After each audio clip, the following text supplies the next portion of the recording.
Oi, gente, eu sou a Danda Lambejos. Como eu disse pra vocês no vídeo de ontem, a gente vai fazer uma live ao vivo agora para falar um pouquinho sobre otite, falar um pouquinho sobre dermatite. Na verdade, nós vamos pincelar o assunto, porque é um assunto bem abrangente, com um leque bem grande de informações. Então, conforme vocês forem tendo dúvidas a respeito, vocês podem deixar nos comentários, agora durante a live ou depois, que nós vamos fazer o possível para responder, tá? A gente tem tenho muitos clientes que falam pra mim que tem medo de trazer o cachorro em banho tosa, né, o cão em banho tosa, porque disse que o cachorro vai ficar com dor de ouvido por conta do banho tosa, tá? Então, Ju, explica um pouquinho sobre essa questão de água no ouvido, como é que isso funciona, né? Qual é a mistificação aí em cima do assunto? Então vamos lá, boa tarde, né? Antes de eu falar exatamente, só queria falar o que é a otite, né? Então a otite é uma inflamação ou uma infecção do conduto auditivo do animal, né? No caso aqui dos cães, né? E o que causa essa otite, né? Existem inúmeros fatores que podem causar as otites, né? Então, quais são esses fatores que causam as otites? Então, existem principalmente as alergias, né? Então, como as hipersensibilidade alimentar. Então, um animal que tem uma sensibilidade à proteína da ração, tem uma sensibilidade ao glúten, né? Então, normalmente apresentam quadros de otite. Também existe aqueles que têm dermatite, aquela dermatite que a gente chama de atópica, né? Também os animais apresentam otite. Existem outras causas, como a presença de parasitas, os ácaros, né, na orelha. Existem doenças endócrinas, que nem o animal que tem hipotiroidismo. Existem animais que têm a presença de corpos estranhos, que nem areia, grama, algodão, né? O proprietário, o algodão deixa lá e não consegue, o algodão ele esfarela. Não é mais como o algodão de antigamente. Então você coloca lá e você vai tirar, ficou aquele pedacinho pronto, já pode causar uma otite. E aí você me pergunta da água, né? Então, como a água, né, existem outros fatores que a gente fala de fatores predisponentes, ou seja, o animal, tem animais que já têm uma predisposição a ter otite, né? E aí eu tô falando das otites externas, tá? As otites externas, que é o que a gente atende mais na clínica veterinária, né? Porque pode ser otite externa, otite média e otite interna. A média não tem essa sintomatologia aí da coceira, né, os sintomas. A média, ela já perfurou a membrana timpânica, então o animal já tem os sintomas neurológicos. Então, por isso que na prática a gente não vê, né? Então, a otite externa, o que acontece? A presença da água, ela pode ajudar, no caso de um animal que já tem predisposição a ter uma otite, né, a favorecer o desenvolvimento dessa doença.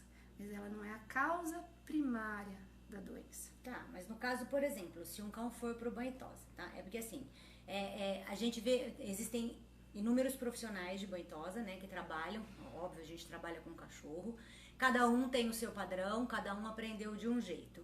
E eu acho que, assim, a gente tem que atender as necessidades dos cães, né? Eu, por exemplo, aqui, eu não sei se é certo, você me fala se é certo, tá? O que eu costumo fazer? Eu costumo fazer a limpeza do ouvido do cão depois do banho. E não tenho o hábito de ficar colocando aquele monte de algodão, porque no meu ponto de vista, tá? Se a água ficar no algodão, ela vai descer muito mais fácil do que, como eles têm um canal auditivo diferente do nosso, né? Do que se ela se por acaso, porventura entrar um pouquinho, ele conseguir chacoalhar a cabeça e já expelir. Então eu faço a limpeza normalmente depois da secagem do animal, aí eu faço a limpeza, porque se tiver qualquer tipo de umidade, isso não vai piorar uma predisposição ou um possível caso de otite, tá errado? Não, perfeito, perfeito. O manejo dessa, a gente fala orelha, não fala ouvido em animais, né? O ideal realmente é pós-banho. Pensando nisso que você disse. É igual um animal que toma chuva. Né? Um animal que fica no quintal, toma chuva. Ou entra na piscina. Ou entra na piscina, né? A gente, os nadadores que adoram, né? E aí, o que você faz? Se ainda tá um tempo, um calor, um tempo bom, né? Ajuda a melhorar, não ter essa umidade na orelha.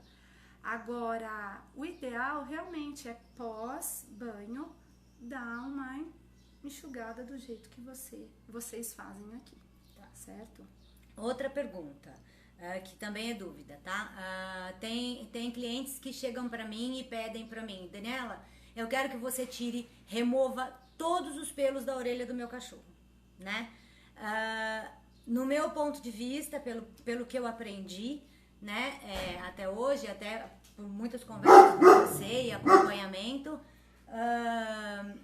o que acontece? A remoção total desses pelos, porque assim, eu não sei se está correto, você explica depois da tua maneira, mas assim, esses pelos também são proteção para fatores externos, certo? Mas também, se tiver uma quantidade muito grande dentro desse ouvido, dessa orelha, se tiver uma quantidade muito grande, isso também vai prejudicar a saída da cera, né? Então eu acho que assim, tem que ser feita a remoção, mas essa remoção tem que ser feita com cautela. Isso tá errado? Não, é isso mesmo, Dani. Então vamos imaginar assim, existem animais, né, que ele tem já uma orelha como cocker. Boa né? tarde, Telson. Olá, Telson. Então, ele tem uma orelha já diferenciada anatomicamente, né? Então, favorece o que mais? A produção de cera, certo? É um animal que você tem que estar acompanhando sempre, Sim. né? Porque é um fator que predispõe, né, a otite. Existe também os pelâmios, os animais que têm muito pelame na orelha, que nem o shih tzu. Gente, desculpa o barulho, tá? É que as crianças aqui são mal comportadas. É uma loucura. Vamos lá. Os shih tzu, o poodle, né? Eles têm mais pelame na orelha, né? Então, como que a gente deve manejar esses animais? Se a gente pegar com uma pinça e remover drasticamente essa orelha, né, esse pelame, esses pelos da orelha, isso pode traumatizar e, consequentemente, favorecer a otite externa. Sim. Certo? Então, o uso de higienizador na orelha é somente quando há um problema na orelha. Então, não é. Então, vem aqui no banho e tosa, não precisa toda vez, se você vai, maneja após o banho, né? E limpa a orelha. É uma secagem, na verdade, né? Faz a Porque eu acho secagem. que a limpeza, ela deve ser feita pelo médico veterinário, né? O banho e tosa, ele tem a responsabilidade de mandar o cão para casa com a orelha, né? Digamos, vamos entender a orelha como parte externa, né? O que é fora, limpa. Lá dentro é responsabilidade do médico veterinário, não é do banho e tosa, né? Então não vou eu no banho e tosa, como eu já vi N profissionais fazerem, colocar algodão numa pinça, enfiar a pinça dentro do ouvido do cachorro e fazer manejo. Isso não cabe a gente, né? Então é que isso fique claro. Eu tô errada? Não, exatamente. Existem formas, existem jeitos e precisa avaliar se realmente precisa ser removido esses pelos. Sim, mesmo porque a remoção de pelos e também a remoção de cera de dentro do ouvido, se a gente tivesse, eu, por exemplo, tenho o médico veterinário vira pra mim e fala assim, não, Daniela, eu quero que faça a remoção total ou eu quero que faça a limpeza dentro do canal do cachorro, né? Lá dentro, eu quero que você faça uma limpeza mais profunda, e legal, eu vou fazer. Como tem casos aqui de cachorros que a gente atende, né? Que são clientes nossos, são clientes da Ju também, e que tem isso, que eles vêm, fazem tratamento semanal, tanto para dermatite, tem o problema do ouvido, né? Da otite, por conta de alergia, e aí sim, é colocado remédio, é massageado o ouvido, aquilo vai ficar agindo para depois ser feita a limpeza geral da orelha. Eu vou aprender, que a orelha não é ouvido. Isso, é isso aí. Eu acho que as otites uma causuística, a gente fala, tem bastante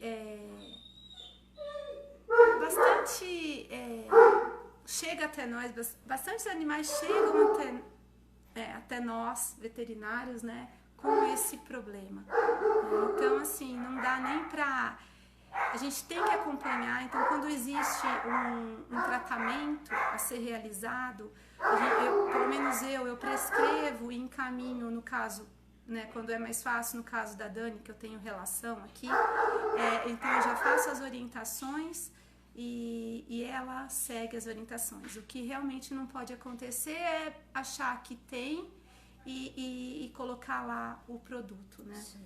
E aí a gente falar um pouco sobre dermatite, assim, uma pincelada bem grande, né? Bem leve em cima do assunto. É que assim, cães que têm dermatite, eles têm que ter um tratamento especial, né? Eles, no banho-tosa também, né? Além de toda a... Como é que fala, quando vocês indicam, né? Toda a indicação do médico veterinário, tudo que o médico faz com relação ao tratamento, ao shampoo que vai ser usado, o tempo que tem que ficar com o shampoo, o que vai ser aplicado, o que pode, o que não pode, toda essa orientação a gente tem que ter do médico veterinário, né? E esses cães, eles têm um tratamento diferenciado, porque eles têm que ficar um tempo, eles têm que... Não que os outros não tenham a toalha esterilizada, todos têm, né? A gente usa toalha esterilizada para todos os cães. Mas assim, é um tratamento bem diferenciado, com horário agendado, com tempo de duração, porque o banho deles demora mais por conta do tempo que tem que agir o shampoo, é diferente a temperatura do secador, é diferente a temperatura da água, enfim, é um monte de coisa, são vários detalhes, né, e vários cuidados que tem que ter com esses cachorros, tanto por conta de dermatites na pele, como de otites. É isso. E geralmente, né, as otites, elas geralmente estão relacionadas com os animais que têm problemas na pele, porque é um tecido só. Tá. Né? É um tecido só. Então, quando geralmente a gente está tratando uma otite, né, não todas, mas na grande maioria, quando a gente está fazendo o tratamento para otite, a gente também está fazendo o tratamento na pele do animal. Né? Porque assim como as dermatites são inúmeras causas, a otite também. E às vezes elas são uma causa só. E aí manifesta tanto na orelha quanto na pele. Tá? Gente, nosso vídeo ficou longo, mais do que a gente esperava, mas é que, como eu disse, é um assunto que tem um leque muito grande, né? Na verdade, tem muita coisa para se falar ainda sobre otite, sobre dermatite. A gente volta num outro momento para falar só das dermatites, para Juliana poder explicar um pouquinho como é que funciona, quais sintomas, tá? E assim, a gente aqui na Lambejos a gente tem um respeito, um carinho muito grande pelo seu animal, tá? Como eu disse, repito, vou ser repetitiva mesmo, a gente não visa quantidade, a gente visa qualidade de serviço, respeito ao animal, sempre, tá? Tudo no tempo dele, eu sempre respeito o tempo do animal, não tem isso de marcar um cachorro em cima do outro e fazer 30 cachorros no dia, não. Se eu precisar fazer 2 cachorros no dia, eu vou fazer 2 no dia, desde que eles tenham o tratamento que eles precisam, tá? Então que isso fique claro. Precisando de qualquer coisa, temos o Facebook, temos o WhatsApp, temos telefone fixo. Doutora Juliana, eu vou deixar na nossa página do Face o contato dela, o contato da Clínica Veterinária Filhotão, doutora Juliana Florioto Guedes, parceira da Lambejos, e tamo aí, tá? Lambejos e você, onde diversão é garantida. Eu espero vocês no próximo vídeo da semana que vem. Beijo pra todo mundo. Tchau, gente. Tchau.